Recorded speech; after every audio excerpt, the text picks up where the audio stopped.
Citizenship act की धारा 6A को चुनौती देने वाली याचिकाओं पर आज सुप्रीम कोर्ट में सुनवाई शुरू हो गई है।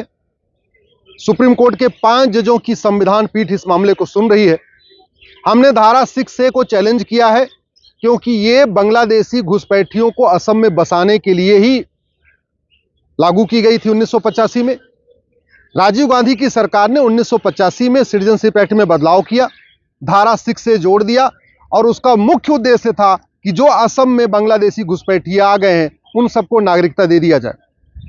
इस धारा का दुष्परिणाम यह है, सेक्शन 6A का दुष्परिणाम यह है कि असम के 14 लोकसभा सीटों में से 6 लोकसभा सीटों की डेमोग्राफी बदल चुकी है, यानी 1/3 से ज्यादा लोकसभा सीटों की डेमोग्राफी बदल चुकी है। असम में कुल 35 जिले हैं, 35 जिलों में से 12 जिलों की डेमोग्राफी पूरी तरीके से बदल गई है, यानी 1/3 से ज्यादा जिलों की डेमोग्राफी बदल चुकी है। असम में कुल 126 विधानसभा की सीटें हैं, जिसमें से 42 विधानसभा सीटों की डेमोग्राफी बदल चुकी है, यानी डिस्ट्रिक्ट वाइज 6 जिलों की डिस्ट्रिक्ट वाइज जो है 12 जिलों की डेमोग्राफी बदल गई है। असम की लोकसभा के हिसाब से 6 लोकसभा सीटों की डेमोग्राफी बदल चुकी है और विधानसभा के हिसाब से 42 विधानसभा सीटों की डेमोग्राफी बदल चुकी है, यानी 1/3 असम हमारे हाथ से निकल चुका है। अगर ये धारा 6 नहीं जोड़ा गया, खत्म नहीं किया गया और असम में घुसपैठियों को पहचान करके उनको बाहर नहीं किया गया, तो अगले 20 साल के बाद हमारे बच्चों को, हमारी पीढ़ियों को असम से पलायन करना पड़ेगा। असम और बंगाल की एक ही सिचुएशन हो गई है। यह सेक्शन 6 पूरी तरीके से संविधान की धज्जियां उड़ाता है। संविधान में जो सिटीजनशिप की कट ऑफ डेट है वो 1947 है।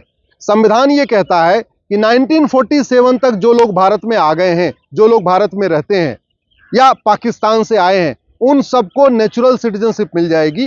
लेकिन 1947 के बाद जो लोग भारत में आए हैं उनको सिटीजनशिप लेने के लिए बाकायदा एप्लीकेशन मूव करना पड़ेगा और उनको पूरा प्रोसेस फॉलो करने के बाद सिटीजनशिप मिलेगी।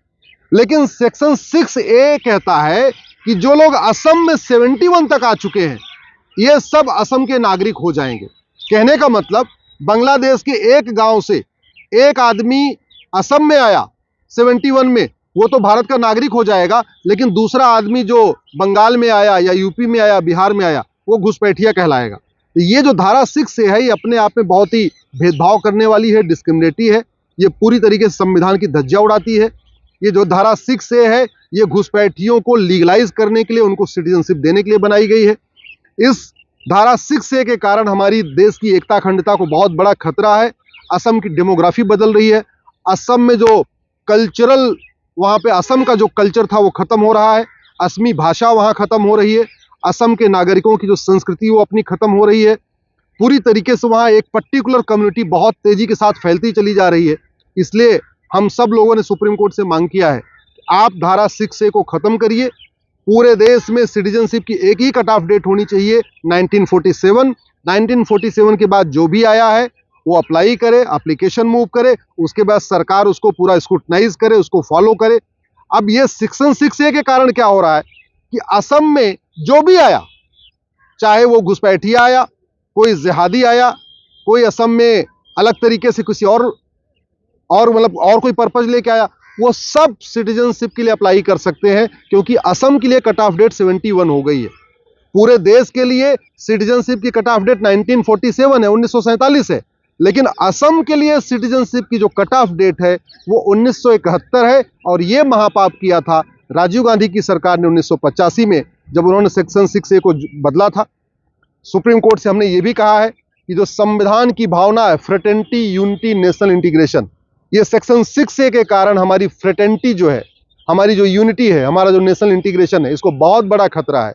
जब चूंकि 1/3 जिलों की डेमोग्राफी बदल गई है, 35 जिलों में से 12 जिलों की डेमोग्राफी बदल चुकी है, 1/3 लोकसभा सीटों की डेमोग्राफी बदल चुकी है, 14 लोकसभा में से 6 लोकसभा की डेमोग्राफी बदल चुकी है और 1/3 विधानसभा की डेमोग्राफी बदल चुकी है, 126 विधानसभा में से 42 विधानसभा की डेमोग्राफी बदल चुकी है। तो अगर इसको तत्काल सेक्शन 6A को खत्म नहीं किया गया और असम से घुसपैठियों को बाहर नहीं किया गया, तो 15 से 20 साल के बाद असम में जो सरकार बनेगी वो घुसपैठियों की सरकार बनेगी, वो बांग्लादेशियों की सरकार बनेगी। उनकी जनसंख्या जिस तेजी के साथ बढ़ रही है, जिस तरीके से वहां पॉपुलेशन एक्सप्लोजन हो रहा है, जिस तरीके से वहां मदरसे बनते चले जा रहे हैं असम में, जिस तरीके से असम में अवैध मज़ारें बनती जा रही हैं, अवैध वहाँ पे मस्जिदें बनती जा रही हैं, जिस तरीके से असम में अवैध रूप से धर्मांतरण का खेल शुरू हो गया है और जिसके कारण असम के लोग वहां से भाग रहे हैं, असम के लोग पलायन कर रहे हैं बहुत तेजी के साथ, उन 12 जिलों से बहुत तेजी के साथ पलायन कर रहे हैं और धीरे धीरे जो और भी जिले हैं उनसे भी पलायन शुरू हो गया है। इसको रोकने का एक ही तरीका है कि सेक्शन 6A को खत्म किया जाए। माननीय सुप्रीम कोर्ट ने इस पे और भी अपनी तरफ से कहा है कि आपके पास और क्या क्या डॉक्यूमेंट है। लॉ कमीशन की रिपोर्ट सुप्रीम कोर्ट के सामने रख दी गई है, ब्रह्मा कमेटी की रिपोर्ट भी सुप्रीम कोर्ट के सामने रख दी गई है। इसके अलावा लेफ्टिनेंट जनरल साहब का जो एक वहाँ से लेटर था, उन्होंने जो सरकार को लिखा था उस समय की घुसपैठिए कितने खतरनाक है, वो रिपोर्ट भी सरकार सुप्रीम कोर्ट के सामने रख दिया गया है। हमने ये भी कहा है अगर सुप्रीम कोर्ट परमिशन देगा तो जो लेटेस्ट चुनाव हुआ है 2021 में, उसकी वोटर लिस्ट को भी सुप्रीम कोर्ट के सामने रखेंगे, क्योंकि जो जनगणना हुई वो तो 2011 में हुई है, लेकिन जो वोटर लिस्ट है वो हर चुनाव के पहले बनती है। जैसे पार्षद प्रधान का चुनाव होता है तब भी वोटर लिस्ट अपडेट होती है, लोकसभा के चुनाव में भी वोटर लिस्ट अपडेट होती है, विधानसभा के चुनाव में भी वोटर लिस्ट अपडेट होती है। तो 2019 के लोकसभा चुनाव की वोटर लिस्ट है, हमारे पास 1999 की भी वोटर लिस्ट है, हमारे पास 1951 की भी वोटर लिस्ट है। अगर वोटर लिस्ट को कंपेयर कर लिया जाए तो पता चलता है कि असम की डेमोग्राफी कितनी तेजी के साथ बदली है। अगर आप 1951 की वोटर लिस्ट और 2021 में जो लेटेस्ट चुनाव हुआ विधानसभा का, जब हेमंत बिस्व शर्मा जी मुख्यमंत्री बने, आप 1951 की वोटर लिस्ट और 2021 की वोटर लिस्ट को कंपेयर कर लीजिए असम की किसी भी विधानसभा की, तो पता चलेगा हर एक विधानसभा में बहुत तेजी के साथ बदलाव आ रहा है। जो 42 विधानसभाओं में पूरी तरीके से डेमोग्राफी बदल चुकी है, लेकिन बाकी विधानसभा क्षेत्रों में भी डेमोग्राफी बहुत तेजी के साथ बदल रही है। तो नक्सल में आप देखिए तो जिन 12 जिलों की बदली है वो तो कंप्लीट बदल चुकी है डेमोग्राफी, लेकिन जो बाकी के जिले हैं वहां की भी डेमोग्राफी बदल रही है, बाकी लोकसभा क्षेत्रों की भी डेमोग्राफी बदल रही है, बाकी विधानसभा क्षेत्रों की डेमोग्राफी बदल रही है। इसलिए सेक्शन 6A को खत्म करना जरूरी है। सुनवाई जारी रहेगी, सुनवाई कल भी चलेगी, 5 जजों की बेंच इस पर सुनवाई कर रही है। हमें पूरा विश्वास है कि सुप्रीम कोर्ट धारा 6A को खत्म करेगा।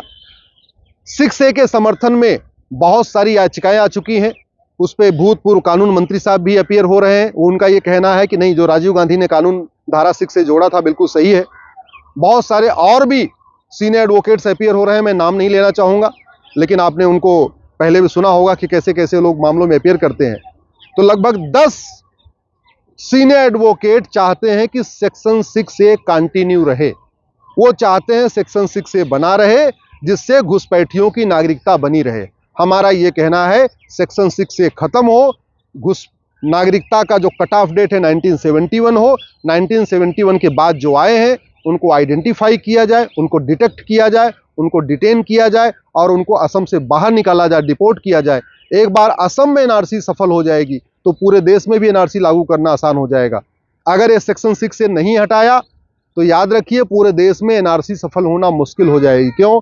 क्योंकि जब चूंकि कट ऑफ डेट असम की 71 है, तो अगर घुसपैठिया जो बिहार में रहता है या बंगाल में रहता है या यूपी में रहता है, गुजरात में रहता है, वो भी ये बहाना लेगा कि हम असम में तो 71 के पहले आ गए थे, बाकी हम दिल्ली में या बिहार में या बंगाल में बाद में आए हैं। इसलिए पूरे देश की कट ऑफ डेट एक होनी चाहिए, वो 1947 होना चाहिए। ये जो असम के लिए नागरिकता की अलग से कट ऑफ डेट दिया है 1971, ये खत्म होनी चाहिए।